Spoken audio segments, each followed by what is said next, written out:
Chair recognizes Ms. Sparks for 5 minutes. Thank you, Madam Chair. Thank you, Director Wray. I just wanted to follow up on some questions that my colleagues from California brought up related to the Fisk opinion and the use of Section 702. Interestingly enough, I also had a letter with my colleague from Congressman Ted Lieu from California, so there is some common ground between California and Indiana on some issues. But and I appreciate that your assistant director sent in the response last night and on a few other letters. But one thing that he didn't respond, and we also requested a briefing, and I think my congresswoman from California did too. Would we be able to get a briefing by the end of this fiscal year? Briefing on what we're doing to respond to the questions from the Fisk opinion? Yes, that, and also on your internal audit initiatives.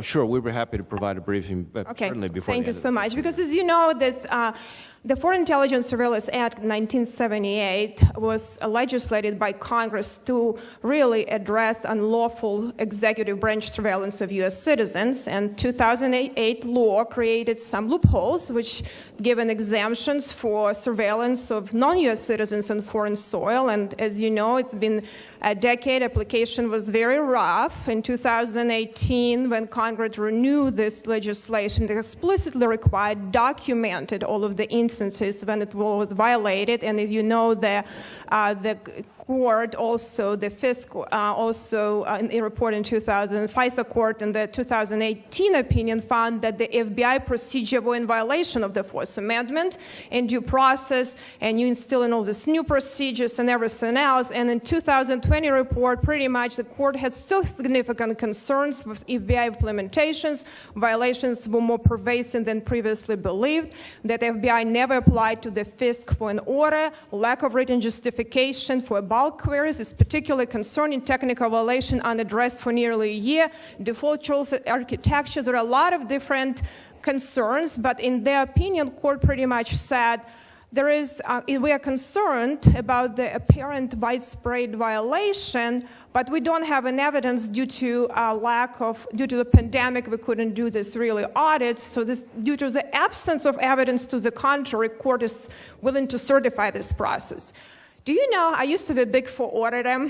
If a PCIB would come to my engagement and they say, okay, you know what, you audited this engagement, there is no evidence, nothing is documented, but generally, since we didn't find, nothing was documented, no evidence provided, it's okay that you said that this is audit statements, is material respect, seems to be fair and not materially misstated.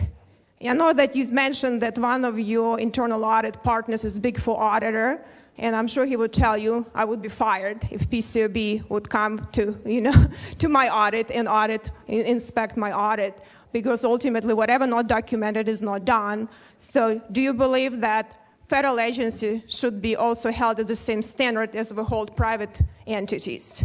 It's not about the law. Do you believe we should hold it to the same standard? Well, the whole, can you hear me?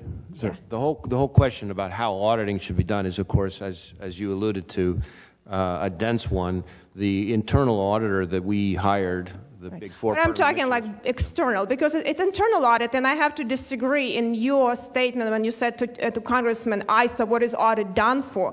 Maybe your internal audits are done to find errors. Your external certification done by FISA court is actually to provide an opinion that in material respects, you follow the law, not find an error. As an auditor, you don't want to find errors. That is not the goal for the auditor to find. So do you believe, since for 2021, since it's been already a decade, you and your internal controls director would be able to attest that you have all this detective preventative control, you've done all these different things, and now at this point, you can actually say that you attest that and provide evidence that in material respect, you follow the law, and if you don't follow, what in the error rate you accepting to be able to say, I violated Fourth Amendment right for how many citizens it's acceptable to violate it?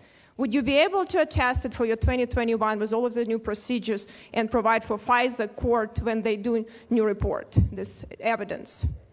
So maybe it'd be better for me to be able to explain a little bit more about our audit program, and it could be that some of this can be better addressed through the briefing we're talking about, standing up for you. But to be clear, the individual we brought in is here to stand up an Office of Internal Audit and to be able to do But as an executive in the office, you are responsible for the office. As the CEO of the company, you're responsible for the office. You're responsible to follow the law as it's written. So would you be able to provide this time and evidence that we don't go another decade, because you have authorization in a few years, provide this evidence and say, yes, we can provide evidence. We don't violate the rights of U.S. citizens. The gentlelady's time has expired, but you can answer the question. I think it would be best, this is a complicated topic. There's a lot that I have to say on it, but it'd be probably better addressed through the briefing that... Okay, I'll look forward to it. Thank you. Yield back.